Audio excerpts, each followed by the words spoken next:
नमस्कार दोस्तों, आपका हमारे चैनल पर स्वागत है।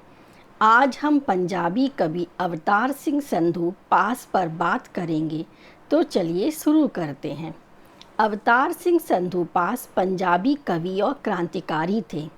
यह चंद उन इनकलाबी शायरों में से एक हैं जिन्होंने छोटी सी जिंदगी में क्रांतिकारी कविताओं से पंजाब में ही नहीं अपितु संपूर्ण भारत में एक नई अलख जलाई। वह अपने समाज और अपनी ज़मीन से सीधे जुड़े हुए कवि थे। इनका जन्म 9 सितंबर 1950 में तलवंडी सलेम जिला जालंधर में हुआ था। मध्यवर्गीय किसान परिवार में जन्मे पास 1967 में जालंधर में बीएसएफ में भर्ती हुए, पर 3 महीने बाद उसे छोड़ दिया। इसी दौरान इन्होंने जैन हाई स्कूल से 9वीं क्लास की परीक्षा पास की। क्रांतिकारी आंदोलन में शामिल होने के कारण कई बार जेल भी गए। इसके बाद 1976 में 10वीं की पढ़ाई पूरी की और पंजाबी में ज्ञानी की डिग्री ली, जो बीए के समकक्ष थी। उनकी काव्य प्रतिभा के कारण पंजाब साहित्य अकादमी ने उन्हें 1 साल का फेलोशिप भी दिया। पास ने 1978 में कपूरथला जिला के शेखपुर से जेबीटी की परीक्षा पास की, जो हाई स्कूल में पंजाबी का टीचर बनने के लिए पास करना जरूरी था। पास की कविताएं गहरे अर्थों में राजनैतिक कविताएं हैं, क्योंकि इन्होंने 80 के दशक में उपनिवेशवादी दमन के बीहड़ दौर में धर्म दीक्षा के लिए विनय पत्र और सबसे खतरनाक जैसी राजनैतिक कविताएं लिखीं। 1967 में बंगाल के नक्सलवादी आंदोलन से जुड़े और विद्रोही कविता का नया सौंदर्य विधान विकसित कर उसे तीखा किंतु सृजनात्मक तेवर दिया। पास की कविताएं उस समय के गहरे इतिहास बोध की कविताएं हैं। यह कविता पंजाबी साहित्य की वाचिक परंपरा और वहाँ के जन संघर्षों के सुदूर इतिहास की लोक स्मृतियों के साथ ही वहाँ की मिट्टी, वहाँ की नदियों, वहाँ के नृत्य गीतों से रची हुई है। अधिकांशतः लोग पास को केवल नक्सलवादी आंदोलन का कवि मानने की भूल कर बैठते हैं, परंतु पंजाबी के प्रसिद्ध कवि बल्ली सिंह चीमा के अनुसार मैं समझता हूँ कि यह पास के साथ अन्याय है, क्योंकि उसने पंजाबी जीवन के हर रंग को अपनी कविता में चित्रित किया है। उनकी कविता में व्यथा, निराशा, गुस्सा नज़र आता है, जो उनकी गहरी संपृक्ति से जुड़ा है। पास एक अच्छे कवि के साथ साथ एक संपादक भी थे। इन्होंने 1972 में सियार नाम से एक पत्रिका निकाली। बाद में हेमज्योति पत्रिका के भी संपादक रहे। जुलाई 1986 में कैलिफोर्निया से एंटी 47 फ्रंट नाम की पत्रिका भी निकाली। पंजाबी में उनके 4 काव्य संग्रह प्रकाशित हुए, जिनमें 1970 में लोह कथा, 1973 में उर्दे बाजा मगर, 1978 में साड़े समिया बिच, 1989 में खिल्लरे होए वर्के प्रमुख है।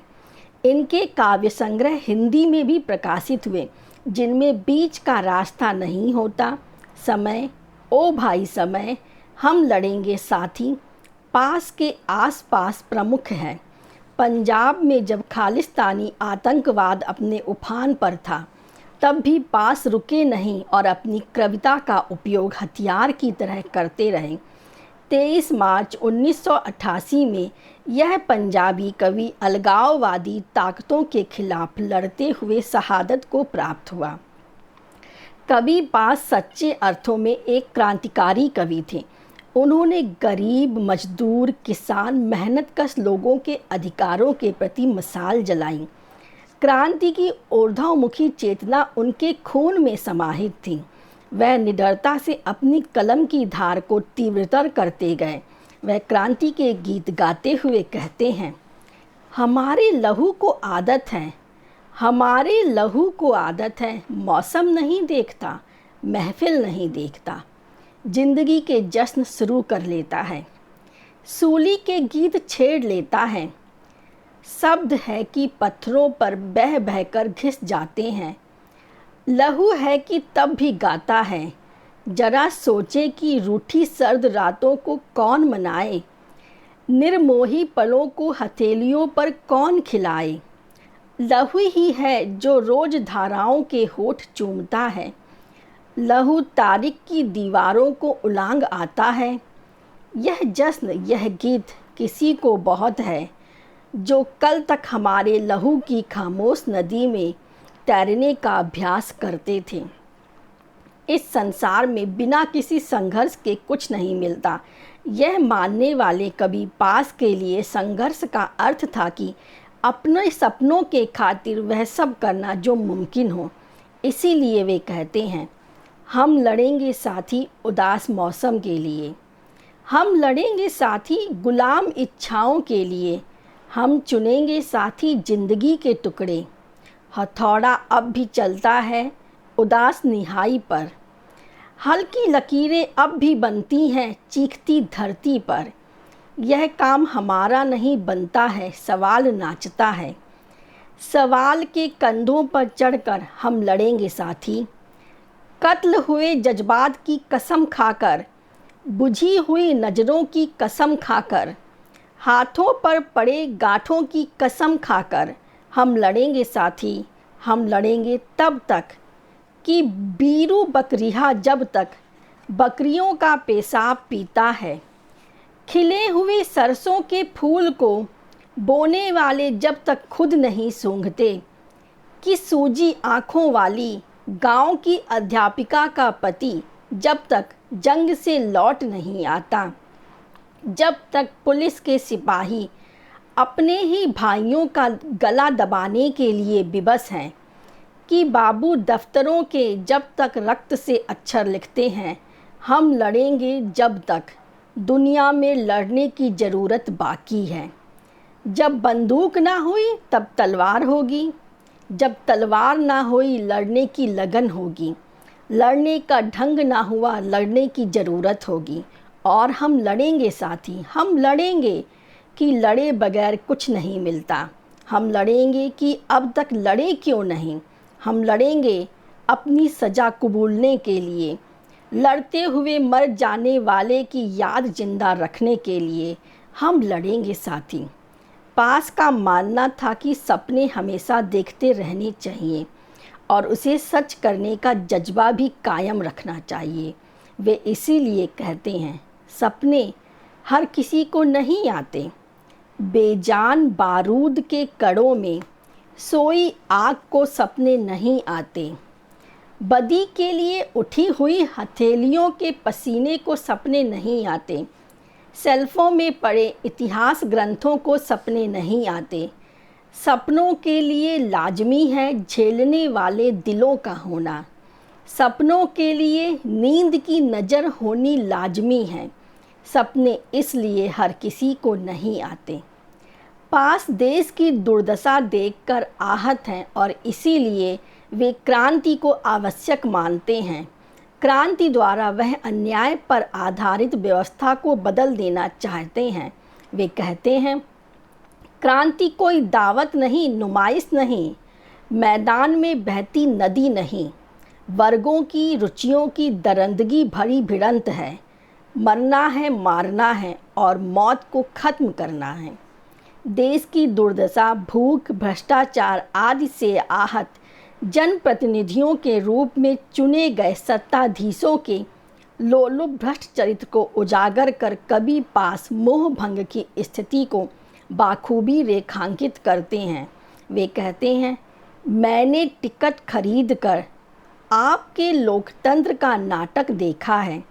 अब तो मेरा प्रेक्षागृह में बैठकर हाय हाय करने और चीखे मारने का हक बनता है। कवि पास जीवन भर अन्याय का प्रतिकार करते रहे, फिर चाहे उसके लिए तथाकथित सभ्य समाज उन्हें देशद्रोही ही क्यों ना कह दे। वे हमेशा निडरता से कहते हैं, मैंने उम्र भर उसके खिलाफ सोचा और लिखा है। अगर उसके शोक में सारा देश ही शामिल है तो इस देश से मेरा नाम खारिज कर दे। कभी पास अन्याय का प्रतिकार करने के लिए क्रांति की मशाल को जलाते हैं। उनका मानना है कि मानवता की स्थापना के लिए कमज़ोर को उठना ही होगा, क्रांति का दामन थामना ही पड़ेगा, क्योंकि हाथ यदि हो तो हीर के हाथ से चूड़ी पकड़ने के लिए ही नहीं होते, सैदे की बारात रोकने के लिए भी होते हैं, कैदों की कमर तोड़ने के लिए भी होते हैं। हाथ श्रम करने के लिए ही नहीं होते, शोषक हाथों को तोड़ने के लिए भी होते हैं। कवि पास एक संवेदनशील भावुक कवि हैं। वह अन्याय एवं शोषण पर आधारित व्यवस्था को छिन्न भिन्न कर देना चाहते हैं और प्रतिकार का रास्ता अपनाते हुए कहते हैं, मैं घास हूँ, मैं आपके हर किए धरे पर उग आऊँगा। बम फेंक दो चाहे विश्वविद्यालय पर, बना दो हॉस्टल को मलबे का ढेर, सुहागा फिरा दो भले ही हमारी झोपड़ियों पर, मुझे क्या करोगे, मैं तो घास हूँ, हर चीज़ ढक लूँगा, हर ढेर पर उग आऊँगा। बंगे को ढेर कर दो, संगरूर को मिटा दो, धूल में मिला दो लुधियाना का जिला, मेरी हरियाली अपना काम करेगी। 2 साल 10 साल बाद सवारियाँ फिर किसी कंडक्टर से पूछेंगी, यह कौन सी जगह है, मुझे बरनाला उतार देना जहाँ हरी घास का जंगल है।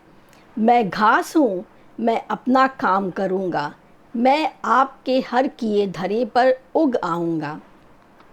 कवि पास की दृष्टि में मानवता की स्थापना तभी संभव है जब व्यक्ति व्यक्ति को समझेगा। एक का दुख पीड़ा दूसरे की दुख पीड़ा होगा। चुपचाप सब सहते जाना सिर्फ अत्याचार अनाचार को प्रश्रय देना ही है। इसलिए कवि पास कहते हैं, सबसे खतरनाक होता है मुर्दा शांति से भर जाना, तड़प का ना होना, सब कुछ सहन कर जाना, घर से निकलना काम पर और काम से लौटकर घर आना। सबसे खतरनाक होता है हमारे सपनों का मर जाना। इस प्रकार कवि पास एक क्रांतिकारी सजग कवि हैं, जिन्होंने अपने समाज और समय से मुठभेड़ कर मानवता की चेतना को संजोए रखा। वे सत्य ही कहते हैं, बारूद की तरह भड़क उठना और चारों दिशाओं में गूंज जाना जीने का यही सलीका होता है, जीने का यही सलीका होता है। यदि आपको यह विवेचन अच्छा लगा है तो इसे लाइक कीजिए, ज़्यादा से ज़्यादा शेयर कीजिए और हमारे चैनल को सब्सक्राइब कर लीजिए। धन्यवाद।